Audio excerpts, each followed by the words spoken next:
Love the pictures. Yeah, right. Med made that. And we are here with our first episode of Fun Football Podcast, Season 2. I told a lot of family about this because I'm just excited to be back. We haven't been on for 3 months. We ended with a Packer guy, Brady from Green Bay Packer Nation, and he's coming back on, but we're excited. Bill's here. Dude, how you doing, man? You ready for some football? We're back it doesn't feel like it out there in our heat in Texas here, but I'm ready for some cooler weather and some football. That's for sure. Definitely. Yeah, me and Bill both live he lives a little north of Fort Worth and I'm a little south of Dallas. So it's like 100 plus here still. It's nuts. We got a couple of awesome Packer guys on with us. We've got Nick. Okay. You're going to help me with the last name because I can't see the tweet on my phone. So Is it help me with the last name. I'm sorry. Volkaitis? Nailed it. Volkaitis. Yes. Okay. All right. I practiced. There you go. I love it. Awesome. Bill with the win. Nick, we're happy to have you, dude. How are you doing? Well, just snapping next cash and checks, brother. No, it's waiting for the season to get underway. Glad to be out of the dead zone and actually have shit to talk about, or stuff to talk about. Sorry. Oh, you get a little bit. It's fine. It's fine. Whatever. It's okay. And then we've got Matt. Okay, I think it's Froehlich, right? You got it. Yes, I listened to Pack-A-Day earlier, so that was my practice. I was listening to your episode from Saturday, like on the way home from work and stuff today. So I heard your name, so it's cheating. But how you doing, dude? Good, man. Same thing like Nick. It's out of the dead zone. Actually, stuff to talk about. I feel like this last 10 days, there's just been a lot. Like we finally got the contract, and then it's just been like continuous sense. And I don't want to say like an overwhelming amount of things, but it's like you don't have to look. There's a lot of stuff going on. I know Kay Adams was in town, I think, the other day. So it's like we're getting some coverage on training camp. And don't forget, like they've had 11 or 12 practices already now. So it's awesome. Heck yeah. Do you guys, really quick, do either of you guys play fantasy? Oh, yeah, absolutely. Awesome. Yeah, we're starting. So I'm dipping my toe. I don't want to do a ton of fantasy talk, but Bill's doing it with me. We're dipping our toes. I've done redraft. This is like almost 30 years now. I started when I was like 10, so I'm over 25 years in. But we're dipping our toes, both of us. We're doing Guillotine for the first time and Dynasty.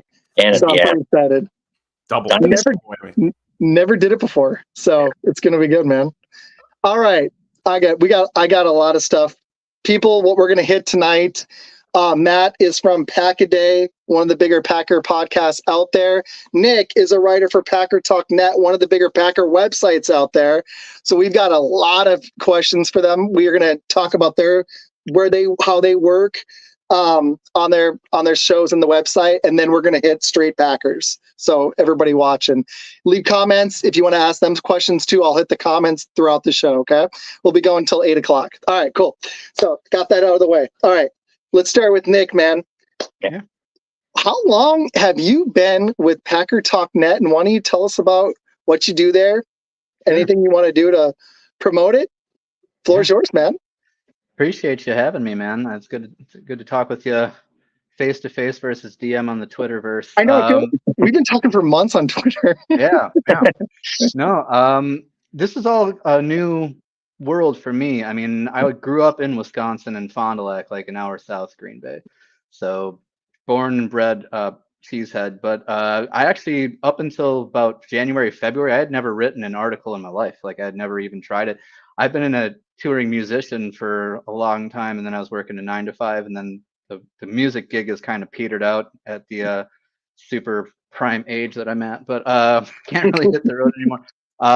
Big shout out to Jersey Al Bracco, the whole team, Cheesehead TV family in general. I know that Matt probably feels like he's like, we're kind of in that sphere of the Cheesehead TV fan, Pack-A-Day, Packers Talk, etc. But yeah, essentially it came down to Jersey Al put out one of his infamous looking for writers posts. So I threw down an article, just a sample piece about Josiah DeGuara. And he dug it enough that he pulled me onto the team.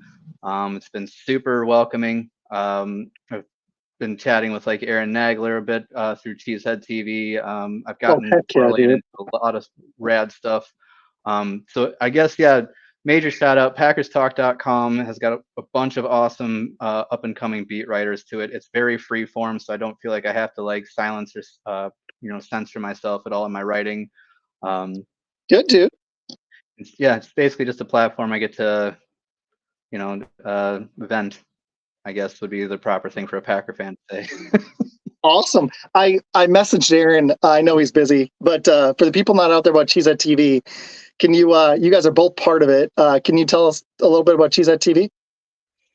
Yeah, I mean, I don't know, Matt, you're probably more well versed on it than That's I kind of am, fun but because you guys are both kind of, it's just different Part of corners of the same yeah, universe. Exactly. I mean, essentially, it's like it's Corey Banke and Aaron Nagler started it years ago. Just like we all are in this room, just Packer fans that wanted to talk some bull about the game for a while. Jersey Al, who is my editor, came on and curates for them as well. That has spawned like countless subsidiaries and other offshoots. Pack-A-Day podcast with Andy Herman got brought into it. That Matt's dealing with. PackersTalk.com is kind of an offshoot of it. But it's just, I don't know, it's a cool to kind of be on the fringe of like all these creators that I've spent years like watching content of. It's just to have you guys on and talk because like last year, less than a year ago, we just started. So we just had, this was really cool. I have a second show. And I don't know if you guys have heard of them. I hadn't until recently, but I'm learning. There are so many people out there. You're just gonna like meet them as you keep doing it. But we had an NFL historian on, who just had Chris Berman on his show. He's with Football Learning Academy, so he runs an online football learning academy. It's what it's called, and they donate proceeds to former players. And he had Chris Berman just this last like a week and a half ago now. And he had Brian Urlacher on earlier this year, and he has Hall of Famers on all the time. And it was so cool because I didn't do the thing where, you can ask like, for the hookup, but I just enjoyed talking football with the guy. He was one of the best guests we've had in like the 50 plus shows. It was awesome. So dude, that's so cool that you're getting to be part of that universe. And you just started this year, man. That's awesome. Yeah, that's been really great. Can you really quick, because I want to hit Matt and I'm going to go back and forth, and I know Bill's got questions too. Can you tell us about a highlight? I know you've got a lot. I've read several of them. A couple of your favorite articles maybe that you've written or anything? Yeah, I mean, the article that kind of got me a little bit more traction, I wrote just a really one-off op-ed on how I thought everybody was sleeping on Caleb Jones. I just didn't think that he was getting enough shine. And then he ended up following me on Instagram and sharing that article. And then I felt really bold about that. So I'm like, hey, I'm going to take a shot. And so I reached out to Tom Grossi, and I got to do like a 2-hour chat with him, interviewed him. So I took the Grossi piece that ended up going to Basareski Productions, or Bass. Chatted with him. And then recently I got down with Andy Herman, and that was pretty rad. I have found my sort of kind of niche as the personal piece writer, and that's kind of where I like to stick right now. I like just taking a player or a concept and just diving in. That's awesome, man. Very cool. That's really exciting. Okay, I've got more for you. Bill, did you want to toss one before I go to Matt? Well, first off, you guys are both in Wisconsin, right? One Fond du Lac, is that right, Nick? And Matt, you're from where? I'm from Green Bay, or I live in Green Bay. I'm like 2 miles from the stadium. Okay, do you guys know Menominee Falls? Of course. Yeah. All right, that's where I was born and raised in that area. So cool. And I was born in the UP by Marquette. It was in Ishpeming, Michigan. I lived there till I was a kid. It's actually where the Packers' first away game ever was in 1919. So Wow. in Ishpeming, Michigan. Yeah. So I was born there. I lived there till 6th grade.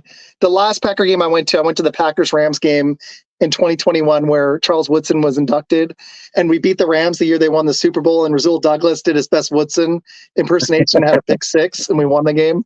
It was pretty cool. So yeah. That's cool. All right, floor yours, man. Sorry. Yeah. I guess this is for both of you. Are you guys just exclusively Packers, or do you guys dive into other things with your media?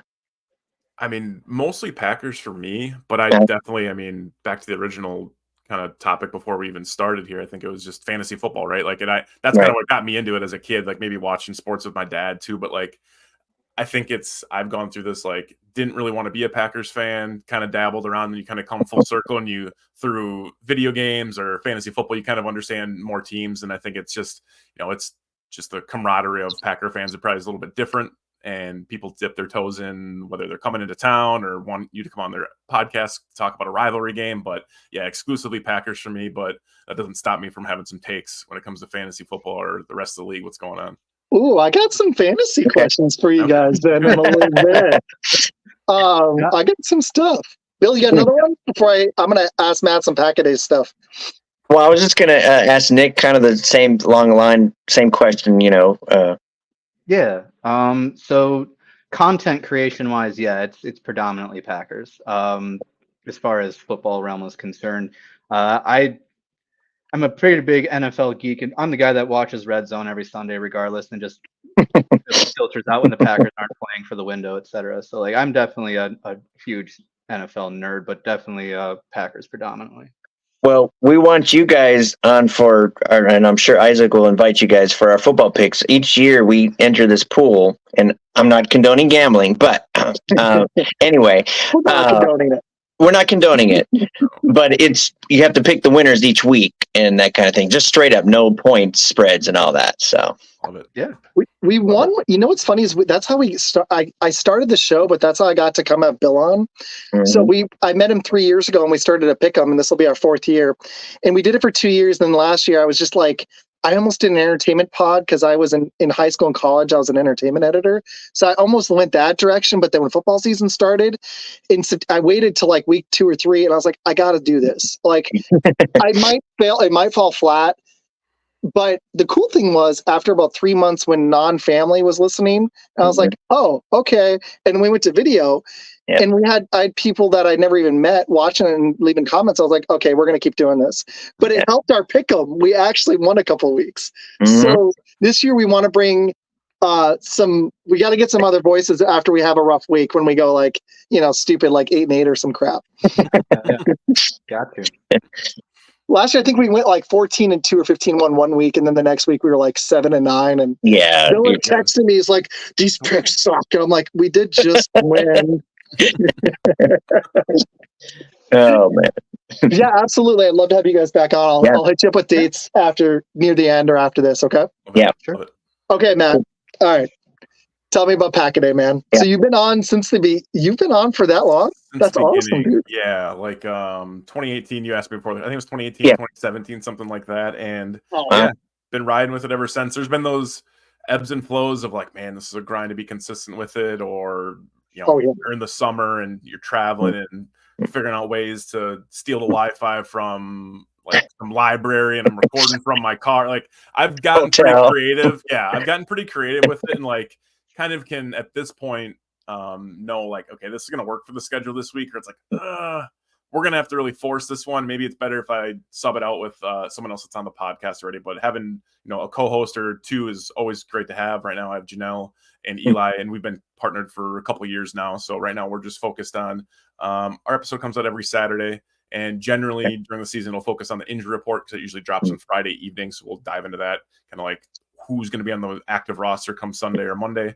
But yeah, it's been a blast. It's as you guys know, it's you have to constantly stick with it and do it. And the fact that Nick gets his feet wet with Jersey Al is like, I've met so many people that have done that and parlayed it into what Nick's doing and just constantly evolving. And it seems like that hub that is Cheesehead TV somehow always brings you back in. And it's like, oh wow, I remember listening to these guys way back when I was just like watching some stuff on YouTube or whatever. And like I've been able to hang out with Corey or Aaron or many other people that I've met through that. It's really awesome. And it's really cool to be a part of that because they have so much reach. Like Nick even mentioned, like Tom Grassi, like dude's like the humanitarian of the the NFL right now. Like he's awesome. So like being able to just do a podcast and tweet out once in a while and meet all these other cool people via the internet or in person's been actually kind of insane when you think about it and you actually think back, because I did a podcast with Tom Grassi once. It's like, oh my gosh, how did I get Tom Grassi on a podcast back in the day?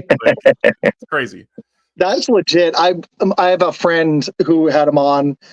I haven't been able to get a hold of him. That would be legit, dude. That's really cool. I have gotten in touch with I'm trying to get Urinating Tree on. Yeah. Tom, dude, that's legit though. I've been hitting him up because he's supposed to be moving to Wisconsin, and I don't know where he's moving to, and I just want to figure out what city he's in. But I know he's busy as hell right now. I'm pretty sure it's Milwaukee. Okay, Milwaukee.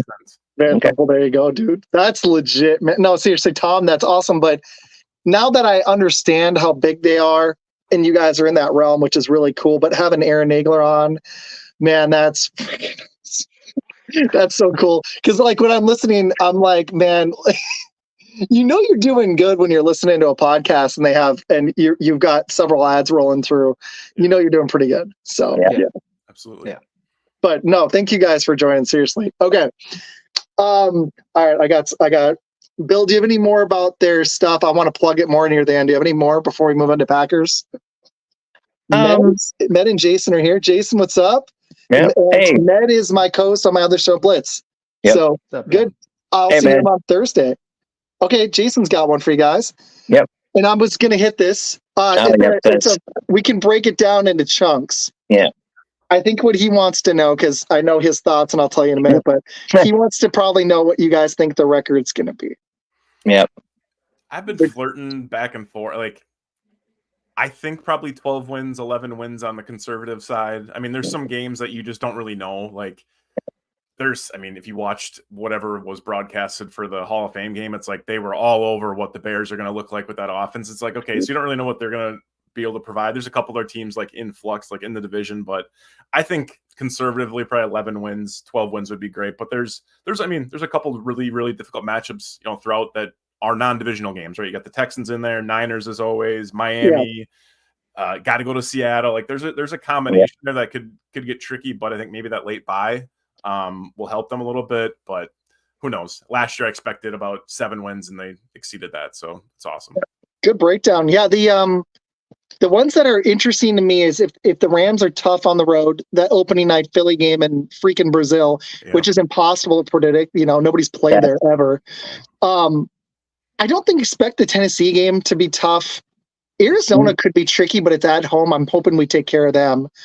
So our opening slate, if we have if we're at 5-4 or 6-3 by that bye, we're in really good shape. So I was with you. I was around 10, 11 wins. I couldn't get to 13 with this D. I need to see more.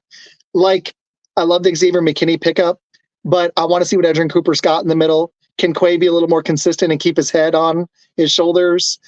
And who's going to be the cornerback too? Is it going to be, right now, I know, Stokes is healthy, but is he going to stay healthy? Mm-hmm. Valentine played pretty well last year as a starting corner. Will he push him for that spot? And the biggest question of all is our run D going to take a step forward? Because that's been our Achilles heel. Oh, yeah. Is it like, Nick, do you like that's to me is why we lost that 49ers game? We couldn't stop McCaffrey when we needed to.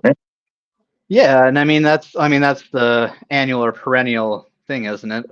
Number 1, stop the run. Number 2, don't make me scared about 3rd and long. Like I've been waiting for a D coordinator to do that for a very long time. I have been sick of seeing 3rd and 9 and being like, all right, so they're going to convert. And then I'm looking forward to not lining up 20 yards off scrimmage this season. That should be great. But I agree as well with 11 or 12. I might even push it to 13 wins myself, just because I could be the homer and say 17-0. But just realistically, I really think the games to watch, I think the Cardinals are going to be a lot better than people think this year, and that could be a trap game for them. I agree. I had them at 9. I actually had the Cardinals at 9-8. I think that with Marvin Harrison, that offense could really be a lot better, honestly. 110. And I think that we split with the Lions probably. Mm-hmm. The Niners have just had our number dialed, so I don't feel super confident calling that a dub right out the gate. Yeah. Then I could say that like the Dolphins might give us a run for our money too. So like there's four games or so right there that brings me down to 13. I think the other 13 are winnable, 110. But I think like just out of injury or extenuating circumstance, I think 11 to 12 is probably the safe bet. Bill, what are your thoughts, man? We're going to break it down into positions and some stuff in a second, but overall, where are you thinking where do you think we'll be this season? You guys are like thinking the same along lines, and I'm just gonna. This is the nerd in me. I've had these. This is my notebook. I've had since 1992. I kept all the Packer scores of the games and all this kind of stuff. That's amazing, dude. I love it. I love it. And Bill, I didn't even know this, but before we started the show, Bill did some radio back in the day. Yeah. So I was like, this was freaking awesome. Like, we were friends and we started a show, and then he told me after we started it, he used to, he did radio back in the day. I was like, that's awesome. So, 88.1 KNTU, exactly. So yeah, no, I loved it. It was fun. It was a lot of fun. So I'm thinking along the same line with you guys. I predicted 11-6. I have them losing to the Titans. That's a away game. I have them losing at Jacksonville. I have them losing at home against the Niners, and then losing at Detroit and back-to-back at Seattle, and the rest they win. So, I'm going to go 11. I broke it down specifically. On one of them, I had Philly winning when I did all 32 teams. I had Philly winning when I did theirs, and I think when I did Green Bay's right after, I think I flipped it. That one I'm really torn on. I think they can beat Indy. It's in Green Bay. I like that. Yeah. And I know Tennessee spent a lot of money, but I think they could win that game. Mm-hmm. I actually think they're going to split with the Bears for the first time in years. I think the Bears they've got a lot of weapons. I actually have them at 9-8. Yeah. I know, right? Yeah, that's like fighting words. I had them Med's like, they'll sweep Minnesota, but I think they'll split there. Look, Matt's happy. He's a Bears fan. He's a Bears fan. Jason says 14-3 or 13-4. Okay. And Justin's checking in. Thank you, dude. I appreciated your comments on the other show too. Thanks, man. I'm gonna be back on Thursday I'll promote it at the end. With Med. I'm a little concerned about the Rams game on the road. That offense could be legit. I don't know about their D without Aaron Donalds and the DC, but they got Puka Nacua, Cooper Kupp. Yeah. They drafting Corum if Kyron Williams is hurt, and they still have Stafford. That offense could be pretty lethal. The Houston game scares me, even in Green Bay. If they were to lose one home game, I mean, it's that one or San Fran. I think they could drop. Absolutely. Those two. Yeah, the Stroud game is definitely. I mean, that's the whole narrative, right? That should be prime time. Everybody's talking about that, and I wouldn't be super crazy surprised if they try and flex something to make it, depending on how things go. But I think that game's going to be super intense. I'm here for it. The big question to me is, can we tackle this San Fran hurdle? They've got a lot of issues right now. They've got Trent Williams sitting out. McCaffrey, I know, has the calf injury. He'll probably be okay, but I've been concerned with like in fantasy with McCaffrey. He's at 28. That offense, I'm worried they were banged up last year at times. If they trade Brandon Ayuk, did you guys hear that crazy rumor about him for Amari Cooper? Mm-hmm. Yeah, I've heard all the things. That's crazy. The last 2 days have been something. Yeah. Like there's that guy that got mad at all the Twitter people. Oh, it's crazy. It's like all these people with blue hashtags. Well, they heard it from Dove Kleeman and probably some other bigger accounts that had some inside information, and then it spread like wildfire. But if the 49ers lose Ayuk, I think they take a step back. And the Super Bowl hangover thing is typically real. The team that loses really, I mean, look at Philly last year. Yeah, no, I think as well though, like, but the Niners, something that really kills us is up the middle and over the middle, right? Like a three quick slant in front. George Kittle and other great tight ends always slice the crap out of us. But with McKinney and Bullard, these absolute speed freak ball hawks that can shut down the front end of the secondary, I think we're finally putting tight ends in check this season. So I don't know that the Niners are going to be this big scary threat above just mental at this point. I think that we can contend. So I think it'll be a lot closer than it has been. I agree. The biggest thing to me is, do we have that guy in the middle? Because that was one spot. We still have money. I don't think the guy's out there anymore. There's some corners though. But I was concerned that we didn't draft a defensive lineman early. That was the one thing I kind of wanted. What were your guys' thoughts on that? I thought the same thing. I thought at least what did they have? 13 picks, 11 picks? You would have grabbed a guy at some point. I don't know. When you look at like who they have on paper, it looks a little bit better now in August, back then in April. If Devontae Wyatt can take a step, TJ Slayton will be still a guy. I think they think a lot of Carl Brooks and Wooden. I like him. What they can do inside too. Obviously Kenny Clark too. So it's like at some point it's like, okay, if you draft a guy even as a body in the 5th or 6th round, he might be huge, but like, is he going to take reps over these other guys? You drafted 2 D linemen from last year. It's like, I thought the same thing, or at least a veteran guy to clog up. I always like to get that veteran to clog up the middle, the Howard Green pick up, or whomever else. It's like, it's just some big fat guy that can take up space, but I must think they already have that. Like a Gilbert Brown, like exactly. DJ Raji. Exactly. Yep. Good takes, guys. Nick, I mean, what do you think? I actually was talking with Nagler about this like an hour or two ago, and I was asking, because I asked him who's lining up on the line at practices right now pretty consistently, and he told me almost without fail it's been Gary, Clark, Slayton, and Preston. Okay. Like, those are the front Yep, four that's what I'm seeing. I'm looking at the depth, and that's what I've been hearing too. And that's interesting because that pushes Van Ness to a backup spot unless he can move to outside linebacker and push McDuffie.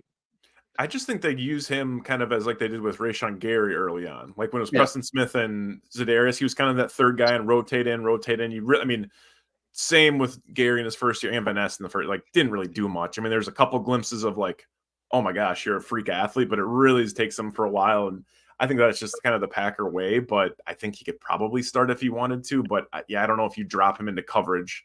That's my concern. That would be. Because like Quay and McDuffie, I think can cover better. Oh yeah. I think that's what they were thinking. That's why they decided. So Bill, they've got Preston and Gary on the ends, and then they moved Kenny inside with Slayton.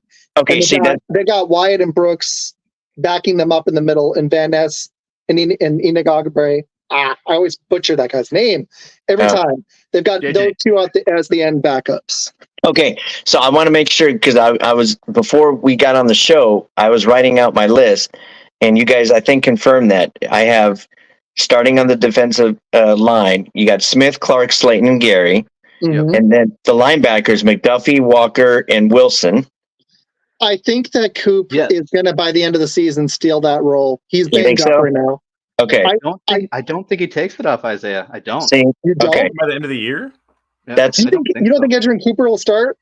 I think that he'll start, but I don't think that it's going to be by taking Isaiah's place, because he's been lights out this offseason. Oh, no. I'm sorry if I said that wrong. I meant he takes Wilson's job. Oh, yeah. Okay. Yeah. No, not exactly McDuffie. I think McDuffie. Okay. I mean, Hopper's going to have to play out of his mind to steal that role, I think. Right. Yeah. Like, he's the one backing him up. Cooper, I think, will start in the middle next to Quay. I think McDuffie's got the other outside linebacker spot held. My question is, when it comes to, I mean, we know Alexander shut down corner, but is Stokes going to play up to his ability that he can? I'm so frustrated sometimes with, he covers sometimes great, and then sometimes it's like non-existent. I mean, he's so inconsistent. I mean, I just want him to be on the field at this point. That's kind of my biggest issue. 4 games. We got lucky that Valentine were so good last year. Sorry, Matt, you go. No, you're right. Like that's the easy segue. Is like, I think Valentine, what a diamond he was in the 7th round, and like even Valentine, I forgot up until a couple weeks ago, like he had like 6 or 7 starts for them last year. Like that's a lot from a journeyman, basically special teamer. Yeah. But yeah, Stokes is the guy that's kind of the. Do you want to rely on Valentine or Ballantyne? Kalen King might have an opportunity. I know he's been looking really, really good, they've said, but like Stokes, they want Stokes to be the guy, but it's like, if you can't stay on the field, and to Bill's point, when you're in coverage in certain sets, it just doesn't really work out that well. Yeah, I don't know. I want Stokes to be the guy, but I just hope injury wise he can continue to avoid that, because last year was quite a struggle from him from the injury bug. And I'm getting close with him. It's not quite to the level, but it's about where I'm at with Watts, and why I kind of need to see them stay healthy to believe it. Thank you. Like at this point, I mean, they're both going to get usurped. I don't think we need a receiver in free agency, but there's a corner out there that I kind of just want us to sign, because he has been healthy. The Cowboys have been dumb enough to let him go. And I think we could use a veteran presence. I'm a teacher. It's my second day back. I'm like just trying to like bring in right now. I really think Stephon Gilmore would be a really smart signing for us, because if Stokes goes down, do we want to rely on Nixon as a corner, as a nickel? This would give us a chance. We could slide Gilmore in, and Valentine could be our nickel corner, and he would thrive in that role, I would think. And Valentine can rotate in with Nixon or Kalen King. I'll take that situation and just sort of flip it, though. Number one, I do think that they're super high on Nixon this year at that corner spot. I mean, Goody's even said so. I'm not as high. I'm not high either. What I think you're going to find, though, is even in practices, they've been doing a 3 high safety set, right, where it's Javon Bullard, Evan Williams, and Xavier McKinney. And if Nixon or anybody starts messing up, Javon Bullard is a really, really slick corner person to stick in. That's a good point. And then I think that Kalen King, I mean, there's all sorts of articles about him, how pissed he is that he got drafted so late, the huge chip on his shoulder. Went out there saying, there's multiple other vets around the league saying that's no 7th round corner. So I think we're actually pretty good on the secondary, honestly. Okay. And seeing that 3 high safety look, Evan Williams is a absolute beast. I did a couple write-ups on him. I think that people have slept on him a little bit too, but I think that our secondary is going to be pretty lights out. Oh, and Katana Ladapo. He was one of I did a lot of draft scouting before the draft. I did like 13 Packer mock drafts, but I did like 40 or 50 other ones. I got really into it. And Katana Ladapo was very physical. He was a guy I really liked later on. I know he's really far down the depth chart now. He's banged up, but I like him. He could be really helpful in run support, I think. Definitely. Yeah, and to that point as well, like as far as those starting linebackers they were talking about, like you got an Edgerrin Cooper who's a beast that could do these free safeties in the slot position. Like I think that the scheme that Hafley draws up is really going to be DB centric. So I think it's gonna just be completely different from what we've seen before. But I think we're going to see a lot more press and safety blitz. So speaking of that, I'm going to hit it just because it segued into my co-host on blitz, which I honestly like. I know I almost wanted to bring him on this show. With the switch to the 4-3, which is the first time since Dom Capers was your defensive coordinator, Hafley has a checkered past with his record as head coach at Boston College. How long will the adjustment period be, and what do y'all figure you'll do with Van Ness? Really quick thought, and I'm going to segue to everybody. I'll go last. I really think that that's why I'm not going 13 or 14 wins. I think our defense is going to be significantly better next year. And I'm going to draw an NBA analogy. It's like the triangle with the Bulls in the early 90s. It took them a year to figure it out. They made a little bit of progress, but you saw the growth the year after. And we're really young on D.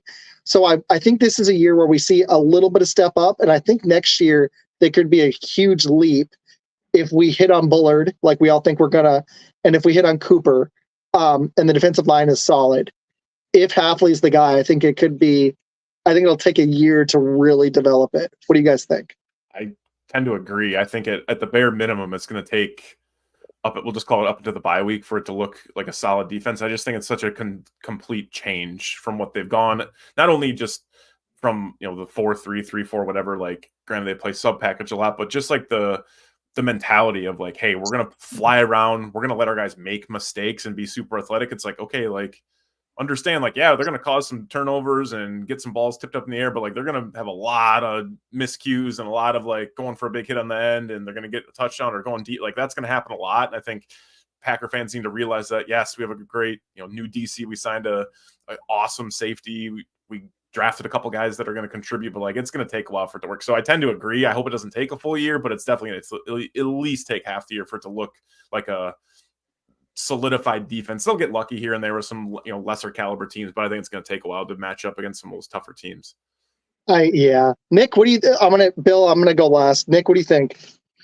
So I definitely think there's going to be some growing pains. I certainly don't think it'll be a whole season at all. I mean, juxtapose, I heard a lot of the same thing about Jordan Love last year, and our rebuild lasted about 7 games. So I don't know that it's going to take super long for them to overhaul it, but I do think that there's going to be flashes of like, holy crap, look at them flying downfield. And then all of a sudden, holy crap, look at the big chunk plays they're giving up because they're being opportunistic. So I think it goes both ways. I'm hoping we can feast on some lesser Ds. Good question by Med. Jason made a point. He's on the roster. We just signed Zach Morton to a defensive end for some depth. And then, all right, Bill, what you think, man? I agree with you guys too. I think, they're probably going to give up some big plays, that kind of thing. But I just like the mentality, and what I'm hearing in interviews of the players now, they're excited about this defense that they get to attack. They don't have to overthink it. They can just go play their position and do it. And I think that's going to bode well for our pass rushing. They're just going to go after the quarterback, and everyone's just going to do their thing. I think that's going to bode well. Yeah, we're going to have some maybe big plays or whatever, but you know what? That's the NFL. If you don't risk it, you can't get the reward. So you got to go. Okay, really quick. Hey, Chelsea. Let's see if there's any more comments. Jason thinks Javon Bullard is going to be awesome. He's been on the show several times. He's awesome. He'll be on this season for sure. Okay. Last defensive question for a minute, then I want to transition to offense for the last 20 or so minutes. If you guys had to pick one defensive MVP award, who do you think it'll be? Because for me, I'm kind of thinking Xavier McKinney is going to make a really big difference. I think that is the one reason the growing pains could be less. We need a ball hacking safety, and he was awesome with the Giants. And if you watched the Giants Hard Knocks, they made a financial decision to load up on Brian Burns. That was basically the cost of Saquon and McKinney combined. Honestly, it was actually, about dead even. They were both about 30 mil. Xavier got like 17 a year. Barkley got about 12 or 13. And Brian Burns got like 30 a year. So he was like, I'm going to go for pass rush. And the Giants are loading up on their pass rush. But off the Giants, I think McKinney is somebody they're going to miss, and that I think he's going to be huge for us. I love McKinney. I was super pumped when I got him. Like, absolutely. I want to go with the Josh Jacobs thing, right? Like, because for me, I was like, we lost Aaron Jones. I wasn't like ecstatic about Jacobs, but then when I found out we got McKinney, I was like, yeah, I totally. Sorry, Matt. Go ahead. No, you're fine. I would say I'm just gonna go with like super easy one. Just say Rashawn Gary. Like, he's been so consistent. Like, and just the small tweak that is that defense. Like, I think he can line up in a multitude of areas that makes it easy for Hafley, right? Whether it be hand in the dirt, which sounds like it's going to be more often. If he has to stand up and get off the edge, that's great. Not particularly good in coverage, but he can slide inside and do a ton of different things. Where I think it's a little bit more of like it's kind of like Elton Jenkins on the offensive line. It's like, okay, once that piece is in play, we kind of build around that instead of like letting the other players kind of figure out where they're best played. So, it's kind of lame. I would like to pick McKinney because I think he could. I just don't know if in his first year with a new DC and a new 5 other guys in the defensive backfield around him if he's going to have it, but I'll go Gary, even though it's kind of a lame pick. The funny thing is that I'm starting to feel a little bit better about our D because we got Kenny Smith. Kenny Clark, Kenny Smith, thinking NBA. We got Kenny Clark, who's a mainstay. It looks like McKinney will be Jair Alexander. If one of the linebackers can be, we're starting to finally build a defense at every level. Nick, what are your thoughts? So my favorite Packer for the last several years is Jair Alexander. I just think that John Money is who I put my money on all the time. And last year he was pissed about Barry. I mean, you saw how it kind of got a little juvenile here and there. And like, you could tell that there was much more than just some athletic things going. There was some beef in the building for sure. But you have a focused guy. He absolutely is a bleeding heart over half this offseason. How wonderful he is, how they talk off the field, how they have a personal relationship. I think that he comes back in a huge way. My other person who might come up, I think Quay Walker has a really good shot at getting a really high mark this year. I mean, he's wearing the mic with stride over the last year. He seems to have gotten the mentals in check. He's going to be that anchor in the middle. So I think that he has a good shot at racking up some numbers. I like it. Bill, what you got? Who's your Packer MVP? You hit it on my point. I was going to say Quay Walker because the reason going to the 4-3, they can't just double up on blocking 3 and then it's going to cause more havoc for that offensive line. That's going to free up our linebackers. I mean you can look McDuffie, Walker, Wilson, but I think Quay with his speed and agility, I think he's going to have a big year. Really, I think.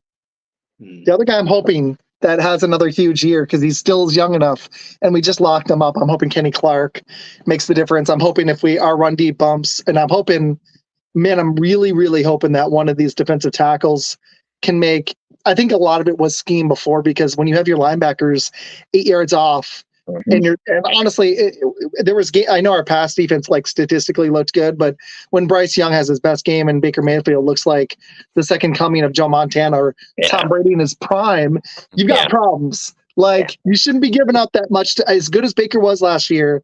That game was terrible. So I think a lot of it was scheme, but I'm hoping that we get some improvement there. We got a couple comments I'll hit really quick. Med saying McKinney will be a difference maker for y'all and we'll transform that D. The Giants made a huge mistake letting him walk, but it's the Giants. And Jason's going to take Kenny Clark.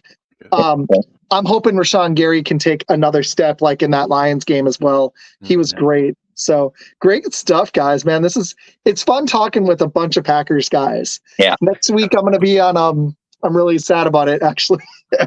I'm going to be on a Bears panel, so I'll have Med. We're going to have another Bears guy and then a Bears show called Bears Country Podcast with 4 Bears guys. So I'll be with 6 Bears fans. So, you want me to join you to kind of give you that? You need to join the comments. I'm going to need support. That's going to suck so bad. Good on you, man. Good. Hopefully we can sweep them again, Ned. He's like easy. All right, Come on, man. Let's hit the offense. I'm gonna ask in a fantasy form. If you were drafting one Packer receiver in fantasy, let's go PPR. Who would be your target? I know that they're at different ADPs. Who would be the one you would want to target? Who you think can not only exceed their ADP, but can maybe take over as our receiver 1 this year? I mean, the one that's gotten so much buzz the whole offseason, it kind of started with me like getting into Dynasty. I had my Dynasty draft and like a startup draft, and it's like so many people were on Dontavian Wicks. And then I was like, maybe it's just like where the ADP is. And you kind of like, you go back and look at some of the performances he had last year and you see what he's done this year. And then you kind of hear what everyone's talking about. It's like, I think that's probably your best value. Now I'm sure his ADP has climbed up in the last 3 months, but I think like Jaden Reed, you're going to have to probably play a premium on. Not really. I think it was Bill. I think it was Bill said about Christian Watson. Like, I'm not a huge fan either. Like, I think he's got great potential, but like he looks good on, in street clothes. He looks good in a stat sheet and like in Madden, but like outside of that, like he just can't stay on the field. So I would say Wicks is probably your best value. I think there's an argument to be had for at least 4 or 5 guys, but I would say Wicks is probably the best value at this point. If you get him, I don't know where he's going, if he's going 8th round, 14th round, but somewhere you're going to be able to get Wicks probably as your 3rd or 4th receiver. I was the one who said Watson.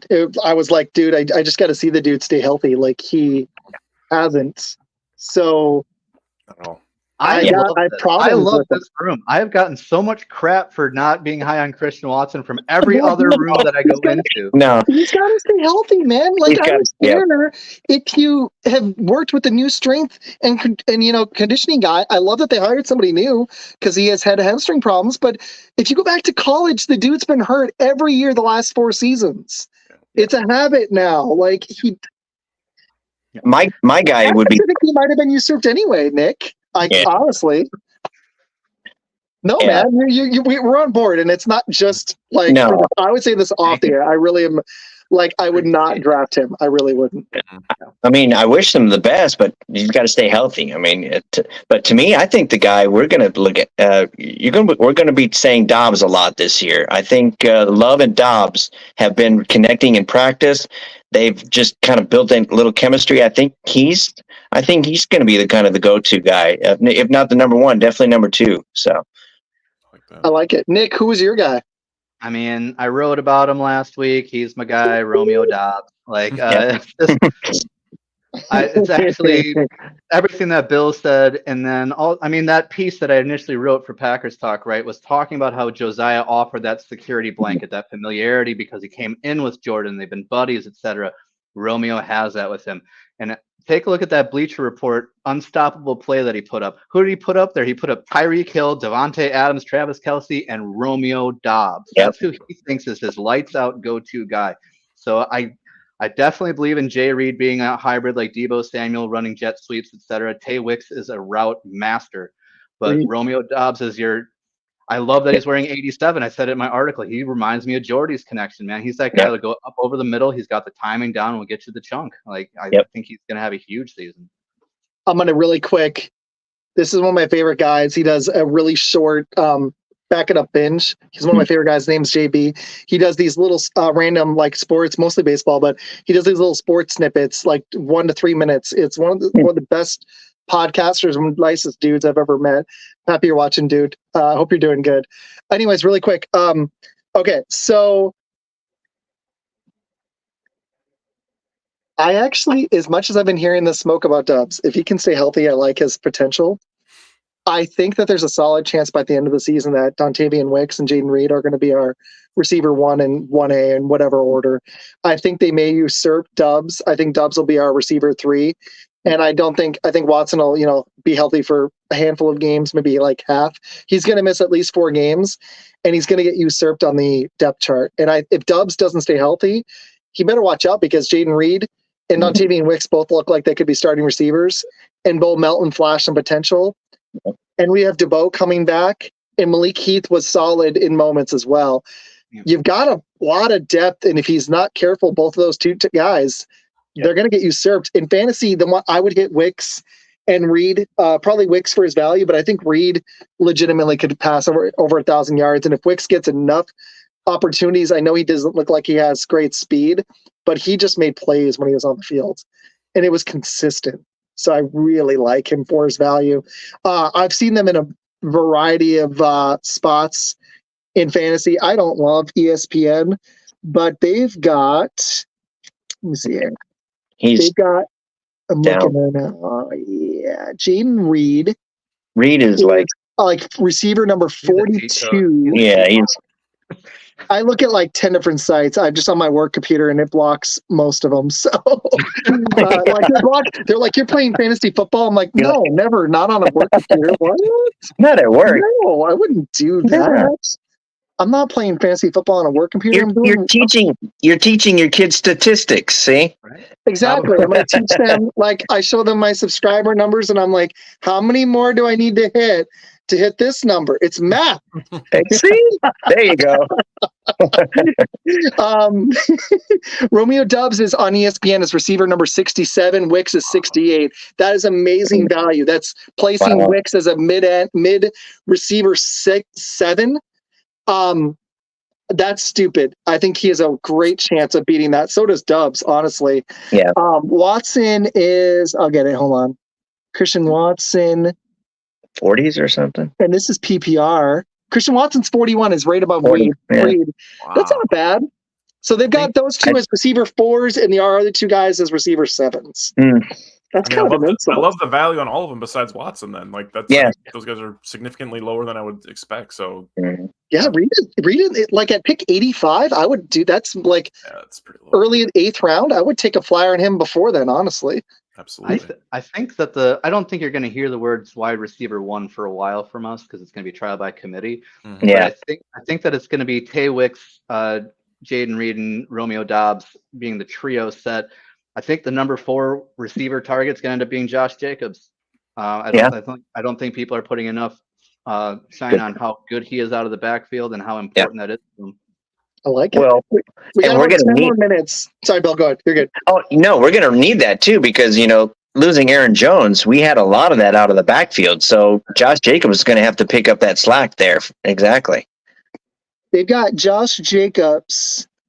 And I would look up a better site, but it's blocking me. And I have it-ish memorized, but I want to see what this one is. They've got Josh Jacobs. Where is he? Running back 15 around pick 39. So early 4th round. Late 4th, yeah. My question is for you guys. Let's lean into the running backs really quick. Do you guys think Jacobs is going to be our bell cow, or do you think a rookie may take it within a season? Do you think he'll return to form? We'll see the best out of him? I'm leaning towards yes, but he's had a really wildly up and down career. I tend to think so. I think there's a huge, maybe internal Packers Twitter push of just like cut-ups of how bad the Raiders offensive line was. And it's projecting what should be what Josh Jacobs could do. And then I think they're, kind of just like a pendulum during the dead zone. It's like we go back and forth on things. I think there's a conversation to be had Marshawn Lloyd was the 3rd running back right now. That doesn't really mean much because we've seen all these these unofficial depth charts have just kind of been all over the place for everyone this year, which is a common thing. I do think the one little caveat is I don't know Josh Jacobs' specific contract. I just know they're not on the hook for, I think it's a 3-year contract or 4-year. They're not on the hook for more than after next year, I think, so they can get rid of him at some point. So it makes it easier that way. But that's the only guy I really think can compete. I like Emmanuel Wilson.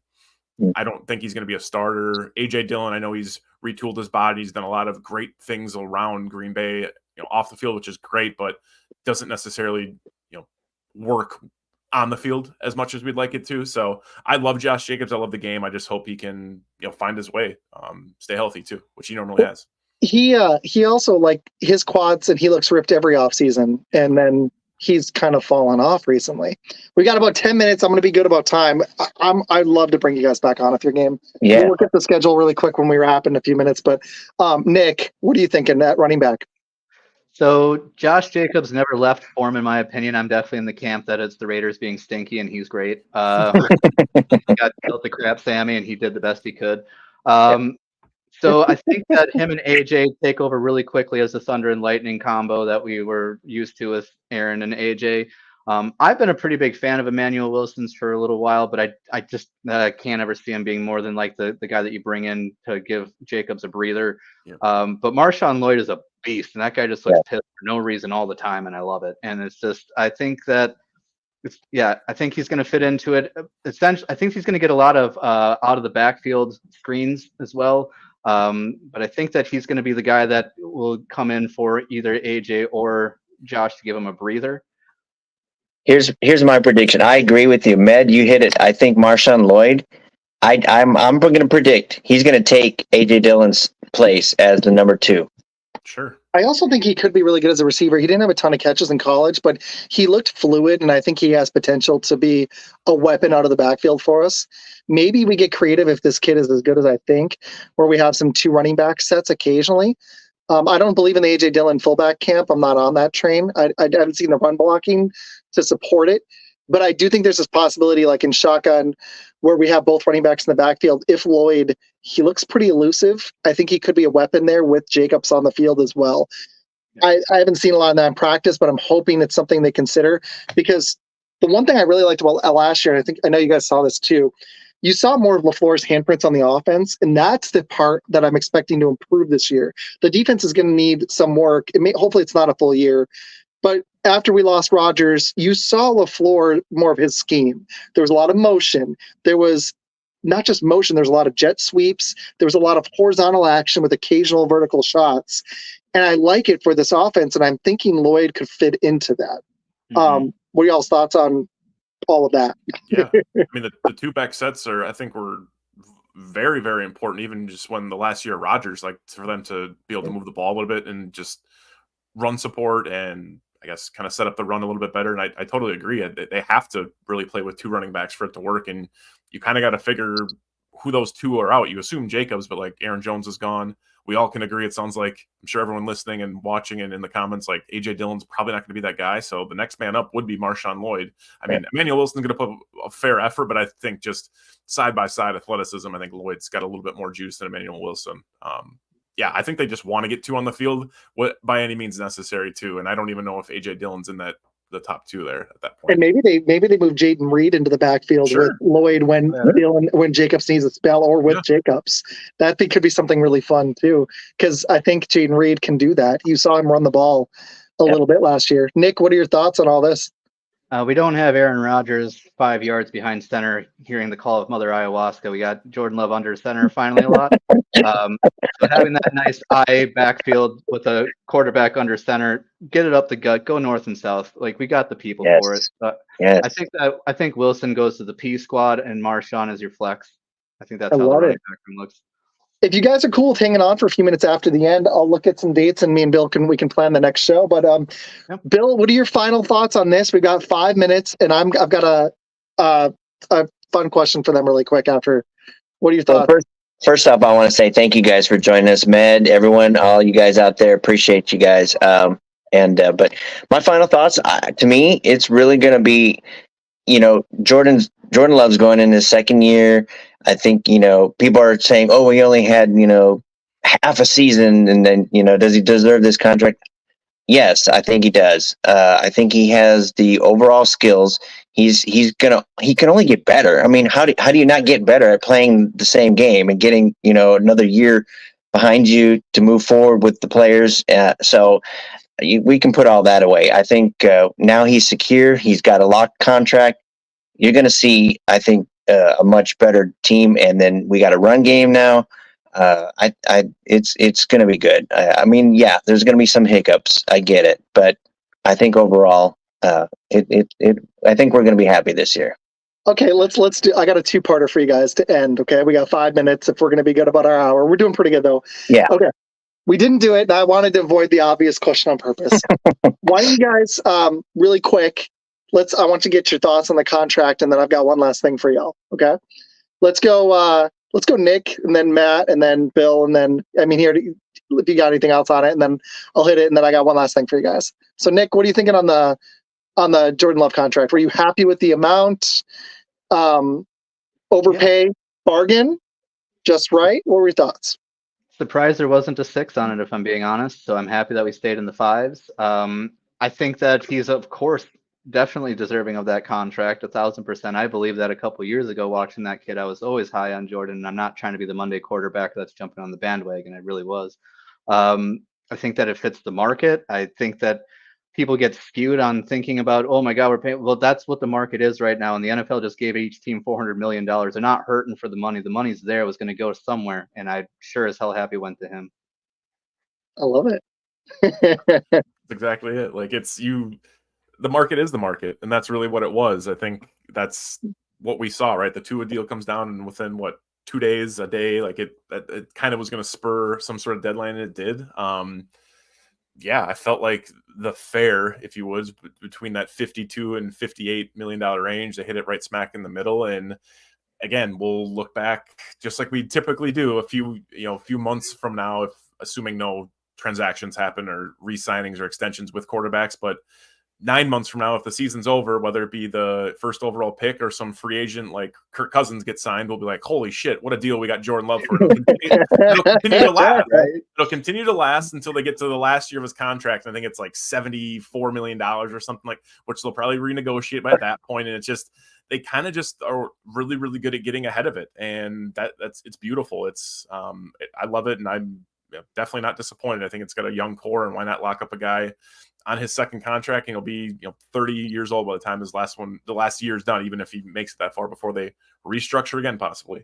And people were upset about it, but it's like, I like the Jay Cutler comment. I had it there before we wrap, but the problem is, if you're going to pay Trevor Lawrence that, I went on this show called Out of Pocket, which was a blast. This guy's really cool. If you guys should check it out, I can send you the link. It was a lot of fun. And I defended it. And I was like, I'm not trying to be a homer. I always try to be as unbiased as I can with the Packers, because we do talk on this show. It has Packers every episode, but we hit all 32, especially when we do our picks. Yeah. But to me, like, if you're going to pay Trevor Lawrence, who I think hasn't even hit what we just saw from Jordan Love last year, and I know it was up and down. I'm not just looking at raw stats. You saw him put it together at the end of the year, and he has some arm talent that's special.